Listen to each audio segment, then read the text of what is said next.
अस्सलाम वालेकुम। कैसे मेरे दोस्तों, उम्मीद है खैरियत से होंगे। मेरे दोस्तों अभी देखिए मैं अपनी साइट पे आया हुआ हूँ। हालांकि इसकी वायरिंग का वो काम, पेंट का काम जो है कि सब कुछ हो चुका है, बस थोड़ा बहुत कलर का काम बाकी है। फिर इंशाल्लाह एक आध हफ्ते में यहाँ पे हमारी फिटिंग जो है कि शुरू की जाएगी। और कितने भाई कमेंट करते रहते हैं कि भाई यहाँ पे तनख्वाह कितनी मिलती है। तो मेरे भाई देखिए तनख्वाह क्या होता है ना, कि जैसे आप अगर जो कफिल के अंडर में है, जिसको यानी मुअस्ससा बोलते हैं यहाँ पे अरबी में, जो छोटी कंपनी एक हिसाब से कह लीजिए।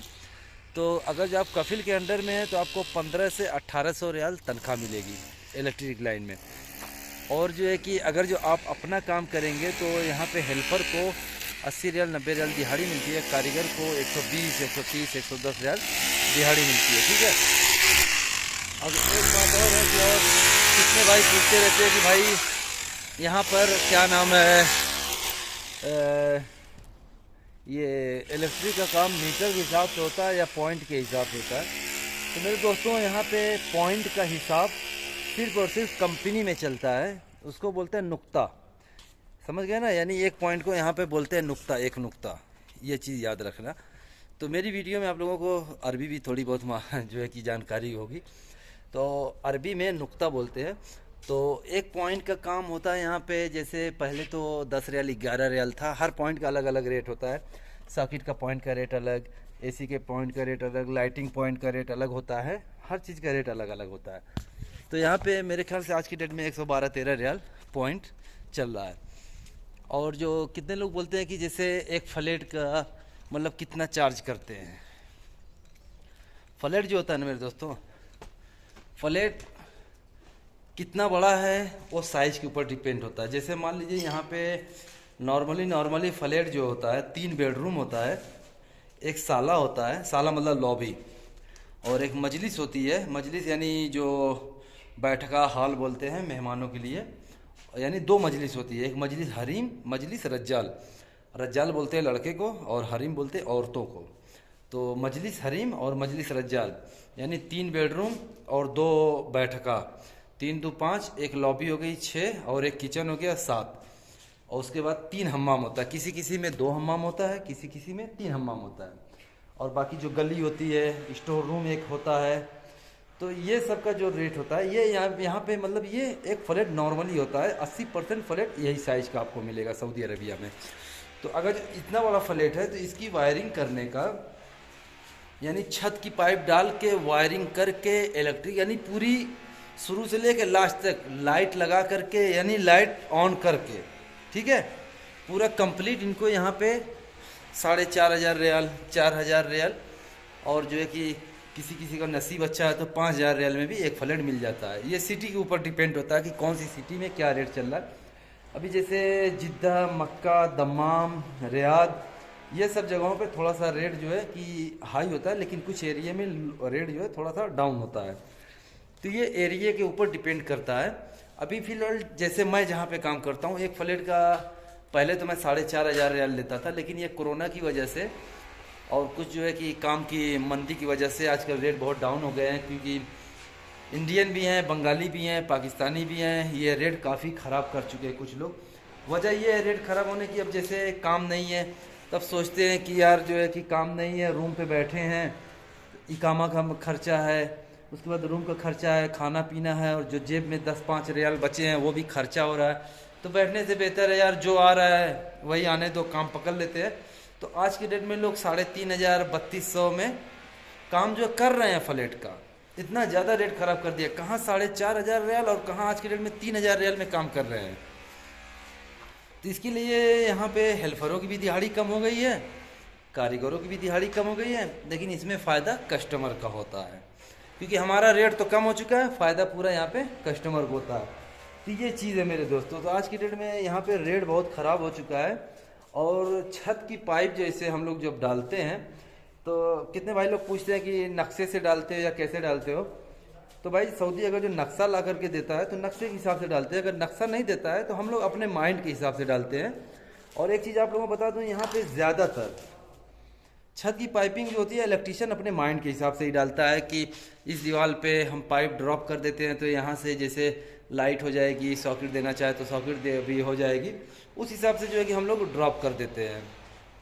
लेकिन जो है बाद में अगर जो वही पाइपिंग आप अपने हिसाब से जो है कि ड्रॉप सही नहीं करेंगे ना, तो फिर बाद में बहुत दिक्कत होती है। बाद में ये लोग क्या होता है ना, ये जब बिल्डिंग बनती है तो इनको खुद नहीं पता होता कि कहाँ पे हमें सॉकेट चाहिए, कहाँ पे क्या चाहिए। अब जब बिल्डिंग बन के रेडी हो जाती है तो बोलेंगे ये कोने पे सॉकेट चाहिए, यहाँ सॉकेट चाहिए, यहाँ सॉकेट चाहिए, दुनिया भर की सॉकेट मांगने लगते हैं। तो फिर वो हमें कटाई तोड़ फोड़ झरी ज़्यादा मारनी पड़ जाती है। तो इसके लिए पाइप जो है कि अपने हिसाब से ड्रॉप किया जाता है कि मतलब अगर जो कल को हमें ये काम अगर जो हमें ही मिलता है तो हमें तोड़ने में आसानी हो। क्योंकि यहाँ का क्या सिस्टम है ना, अब जैसे मान लीजिए ये बिल्डिंग हमने कंप्लीट पकड़ लिया, पाइपिंग डाल के वायरिंग करके लाइट वाइट लगा करके पूरी कंप्लीट पकड़ लिया। अब कोई कोई होता है कि यानी आपका ही कस्टमर रहेगा, लेकिन क्या बोलेगा कि अभी फ़िलहाल सिर्फ छत की पाइपिंग का इत्तेफाक कर लो, उसके बाद फिर बाद में जब बिल्डिंग बनाऊँ मतलब कंप्लीट करूँगा तो उस टाइम पे उसका इत्तेफाक अलग करना। तो ये होता है। तो कितने लोग सोचते हैं यार पता है नहीं आगे काम करवाएगा हम ही से या किससे करवाएगा, तो लामिनेट पाइपिंग करके चले जाते हैं। तो सबका अलग अलग दिमाग है मेरे भाई, अपनी सोच ये नहीं है। अपनी सोच ये है कि सामने वाले ने पैसा दिया है तो भाई उसका काम सही करके दो, भले से आगे मैं काम करूं या ना करूं। और मेरे अगर मेरा नसीब सही होगा, मेरी किस्मत सही होगी, तो ये काम मुझे ही मिलेगा, वो काम कहीं भी नहीं जाएगा। और अल्हम्दुलिल्लाह अल्लाह का शुक्र है कि मुझे 17 साल सऊदी में हो गया, और 17 साल में कभी भी आज तक की मैं बात बता रहा हूँ, कभी एक रियाल जिसे कहते हैं ना एक रियाल किसी सऊदी ने मेरा खाया नहीं है। पूरा पैसा मुझे मिला और 200-400 रियाल मुझे एक्स्ट्रा ही मिल जाता है। उसका रीज़न ये है ना मेरे दोस्तों, ईमानदारी सबसे बड़ी दौलत होती है। तो जब ईमानदारी से चलोगे, सामने वाले कस्टमर से सही तरीके से चलोगे ना, तो आपका पैसा कहीं नहीं जाएगा। अब कितने लोग हैं, 90% की मैं बात बता रहा हूँ कि चाहे वो बिल्डिंग लाइन में हो या दुकान लाइन पे कहीं पे हो, जो बड़े बड़े मतौगा होते हैं ना, चाहे इंडियन, पाकिस्तानी, बंगाली, सब साले चोर हैं यहाँ पे। चोर की रीज़न बताता हूँ। मान लीजिए 1500 रियाल में तनख्वाह पे आप आए हैं, ठीक है, 1500 रियाल आपकी तनख्वाह है। घर पे हर महीना 50,000 1 लाख रुपया कहाँ से भेज रहे हो? झाड़ लगी है, दिमाग हो तो सोच लिया करो। और घर वाले भी, इत्तेफाक की बात है कि घर वाले, अरे मेरा लड़का बड़ा अच्छा पैसा कमा रहा है। कभी उनसे पूछो भैया तुम्हारा लड़का कितनी तनख्वाह में गया है सऊदी? समझ गया ना। तो ये हाल होती है, 1200 1500 1800 रियाल तनख्वाह होती है, लेकिन घर पे 1 लाख रुपया, 1.5 लाख रुपया, 2 लाख रुपया महीना भेजते हैं। तो भाई उनकी कमाई पे मत जाओ, वो चोरी करके भेजते हैं। अगर आप भी चोरी करना चाहते हैं तो भाई इंडिया में भी कमा सकते हैं, पाकिस्तान में भी, जहाँ के भी ये वीडियो देख रहे हैं, चोरी करके आप अपने मुल्कों में भी अच्छा पैसा कमा सकते हैं। अगर हक का पैसा, हक हलाल का पैसा अगर खाना है ना, तो ईमानदारी से चलोगे तो मेरे भाई अल्हम्दुलिल्लाह सब कुछ सुकून से गुजरेगा।